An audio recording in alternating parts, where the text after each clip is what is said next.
Parlons un peu de linguistique, de sociolinguistique. Je crois qu'il y a un terme que j'ai trouvé, je ne sais pas s'il est utilisé par d'autres, c'est la notion de marqueur de quantité, marqueur de contenant. Par exemple, tous les mots en français qui se terminent en et accent aigu e, et qui ne sont pas simplement le féminin d'un participe, évidemment, comme je suis entré, et pour un homme, et eux pour... Donc, je ne parle pas de ce genre d'épithètes ou d'attributs, je parle vraiment des mots qui sont des noms, et pas des adjectifs.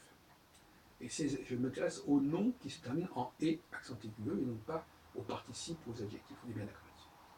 Donc, on s'aperçoit qu'il y a à peu près une centaine environ de mots en français qui se terminent par e, et qui tous sont des marqueurs de quantité ou de contenu.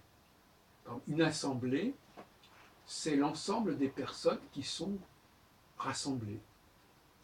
Une arrivée, c'est l'ensemble des personnes qui sont en train d'arriver.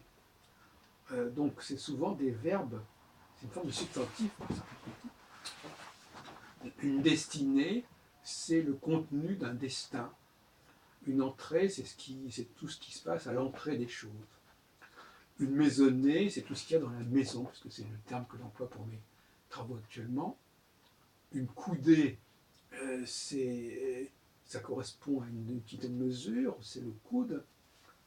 Une pincée, c'est ce qu'on peut prendre entre les mains.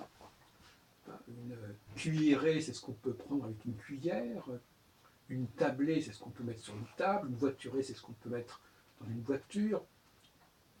Une brouettée, c'est ce qu'on peut mettre dans une brouette, etc., etc., etc. On peut multiplier ainsi à l'infini les termes dont j'en ai fait une liste assez considérable. Et n'oublions pas, bien entendu, les formes de temps comme une année, une matinée, une soirée, une durée. Et une odyssée, par exemple, peut-être même.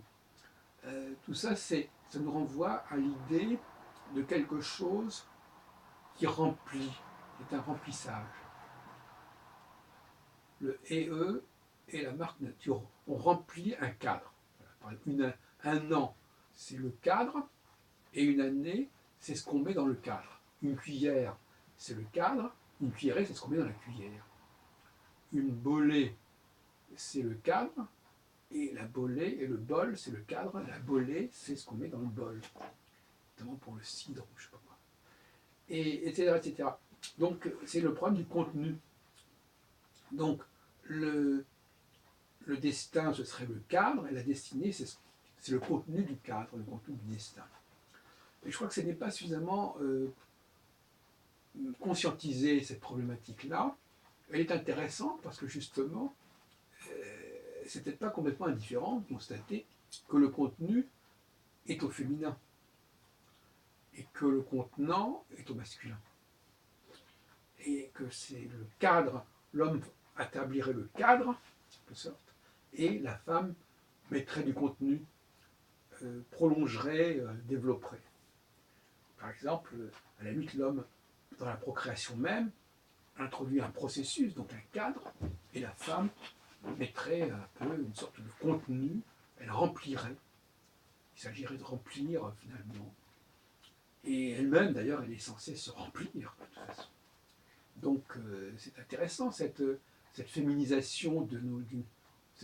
On retrouve cette dialectique masculin-féminin au niveau grammatical, entre le nom au masculin, généralement, pas forcément d'ailleurs, mais cette finale en et accent aigu, elle est comme très très féminine, et puisqu'on l'a dit tout à l'heure, elle est également un marqueur du féminin pour les participes, et elle est récupérée, si on peut dire, pour indiquer cette idée de contenu. On dirait que je suppose un projet au niveau de ceux qui ont élaboré la langue française qui il serait d'ailleurs intéressant de voir comment les autres langues ont réglé le problème. En tout cas, en français, c'est comme ça. Et c'est ce que j'appelle un marqueur de quantité, un marqueur de remplissage. Et ça me paraît très très intéressant comme notion.